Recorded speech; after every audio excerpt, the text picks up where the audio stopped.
फिर समसून गसा को गया। वहां उसने एक कस्बी देखी और उसके पास गया। और गजा के लोगों को खबर हुई कि समसून यहाँ आया है। उन्होंने उसे घेर लिया और सारी रात शहर के फाटक पर उसकी घात में बैठे रहे, पर रात भर चुपचाप रहे और कहा कि सुबह को रोशनी होते ही हम उसे मार डालेंगे। और समसून आधी रात तक लेटा रहा और आधी रात को उठकर शहर के फाटक के दोनों पल्लों और दोनों बाजुओं को पकड़कर बैंडेज समेत उखाड़ लिया और उनको अपने कंधों पर रखकर उस पहाड़ी की चोटी पर जो जबरून के सामने है ले गया। उसके बाद सुर की वादी में एक औरत से जिसका नाम दिलैला था उसे इश्क हो गया। और फलस्तीनियों के सरदारों ने उस औरत के पास जाकर उससे कहा कि तू उसे फिसला कर दरियाफ्त कर ले कि उसकी शजोरी का भेद क्या है और हम क्यों कर उस पर गालिब आए,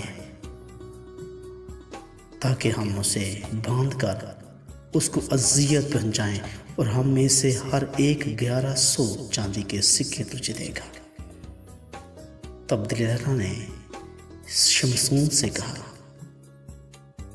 कि मुझे तू बता कि तेरी शजोरी का भेद क्या है और तुझे अजियत पहुंचाने के लिए किस चीज से तुझे बांधा जाए। शमसून ने उसे कहा कि अगर वो मुझको 7 हरी हरी बैदों से जो सिकाई ना गई हूँ बांधे तो मैं कमजोर होकर और आदमियों की तरह हो जाऊंगा।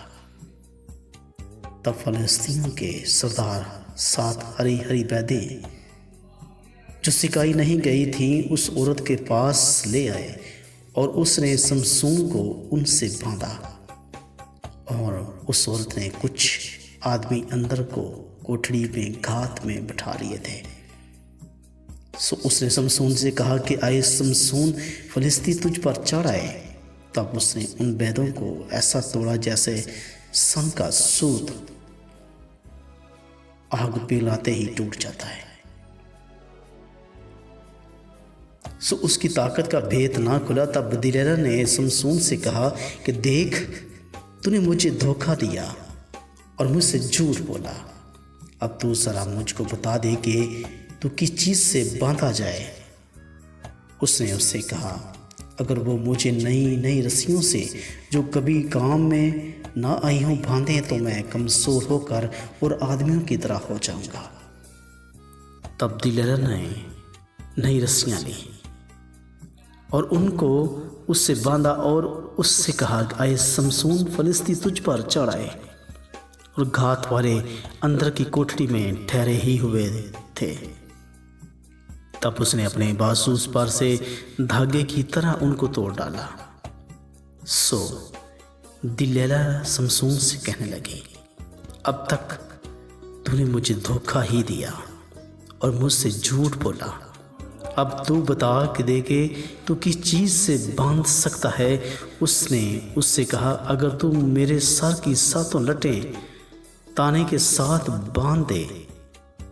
तब उसने खूंटे से उसे कसकर बांध दिया और उसने कहा, ऐ शमसून, फलिस्ती तुझ पर चढ़ आए। तब वह नींद से जाग उठा और बिल्ली के खूंटे को ताने के साथ उखाड़ डाला। फिर वो उससे कहने लगी, तू क्यों कर कह सकता है कि मैं तुझे चाहता हूँ, जबकि तेरा दिल मुझसे लगा नहीं। तूने 3 बार मुझे धोखा ही दिया है और ना बताया कि तेरी शजोरी का भेद क्या है। जब वो उसे रोज़ अपनी बातों से तंग और मजबूर करने लगी, यहाँ तक कि उसका नाक में दम आ गया, तो उसने अपना दिल खोलकर उसे बता दिया कि मेरे सर पर उस तरह फिरा नहीं है, इसलिए कि मैं अपनी माँ के पेट ही से खुदावंद का नज़ीर हूँ। सो अगर मेरा सर मंडवा जाए तो मेरे जोर मुझसे जाता रहेगा और मैं कमज़ोर होकर और आदमियों की तरह हो जाऊंगा। तब जब दिलैला ने देखा कि उसने दिल खोलकर कुछ बता दिया है तो उससे फ़लस्तीनियों के सरदारों को कहला भेजा कि इस बार और आओ,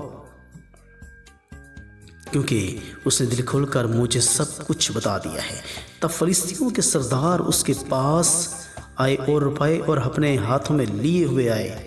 तब उसने उसे अपने जानों पर सला लिया और एक आदमी को बुलवाकर 7 लटे जो उसके सर पर थीं मंडवा डाली और उसे अज़ियत देने लगी और उसका जोर उससे जाता रहा। फिर उसने कहा, आए शमसून, फ़लिस्ती तुझ पर चढ़ आए। और वह नींद से जागा और कहने लगा कि मैं और दफ़ा की तरह बाहर जाकर अपने को झटकूंगा, लेकिन उसे खबर ना थी कि खुदावन उससे अलग हो गया है।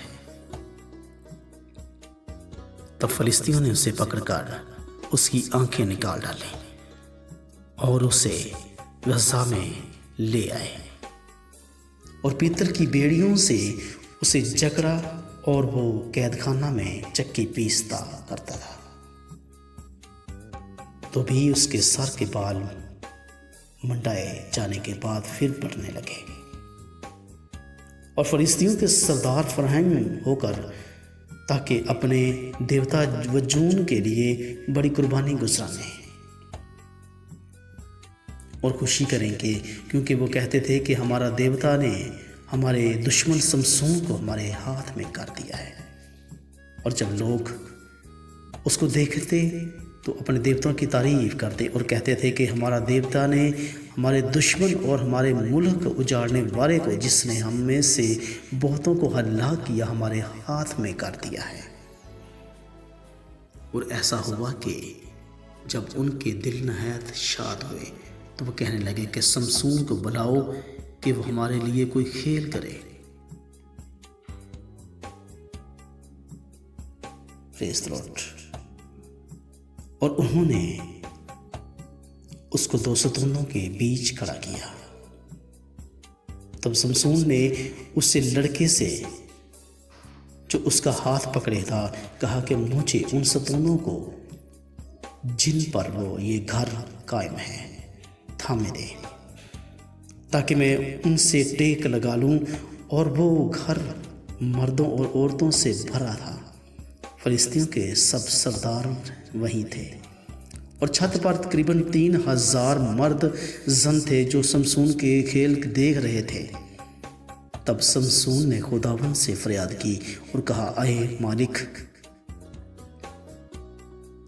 मालिक खुदावन, मैं तेरी मिन्नत करता हूँ कि मुझे याद कर, और मैं तेरी मिन्नत करता हूँ आए खुदावन, फ़क्त इस दफ़ा और तू मुझे ज़ोर बख्श ताकि मैं यकबारगी फ़लिस्तीनों से अपनी दोनों आँखों का बदला ले लूँ। और शमसून ने दोनों दरमियानी सतूनों को जिन पर घर कायम था पकड़कर एक पर दाहिने हाथ से और दूसरे पर बाएं हाथ से जोर लगाया। और शमसून कहने लगा कि फ़लिस्तियों के साथ मुझे भी मरना ही है। सो अपने सारे जोर से झुका और वो घर उन सरदारों और सब लोगों पर जो उसमें थे गिर पड़ा। बस वो मरे मुर्दे जिनको उसने अपने मुर्दे दम मारा उनसे भी ज़्यादा थे जिनको उसने जीते जी कत्ल किया। तब उसके भाई और उसके बाप का सारा घराना आया और वो उसे उठाकर ले गए और सराहा और अस्पताल के दरमियान उसको बाप मनोहा के कब्रिस्तान में उसे दफन किया। वो 20 बरस तक इसराइलियों का काजी रहा। आमीन।